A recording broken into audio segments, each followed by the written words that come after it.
رسول صلی اللہ علیہ وآلہ وسلم نے ارشاد فرمایا کہ حضرت جبرائیل علیہ السلام کو اللہ رب العزت نے حکم دیا کہ فلاں فلاں بستی کو اس کے باشندوں پر الٹ دو۔ انہوں نے عرض کیا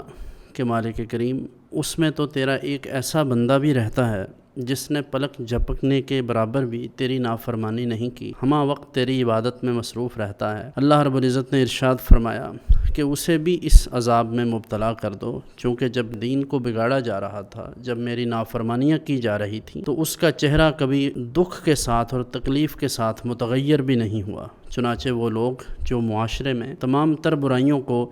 ہضم کر جاتے ہیں اور بالکل کسی طرح کا کوئی ریاکشن نہیں دیتے اور امر بالمعروف و نہی عن المنکر کا فریضہ سر انجام نہیں دیتے، ان تمام لوگوں کو اس بابت سوچنا چاہیے کہ وہ خاموش رہ کر منفی کردار ادا کر رہے ہیں، اور ان کی مجرمانہ خاموشی کے سبب معاشرے میں جرائم پیشہ افراد کو جرأت ملتی ہے اور اس سے معاشرہ مزید بگاڑ کی طرف آگے بڑھتا ہے۔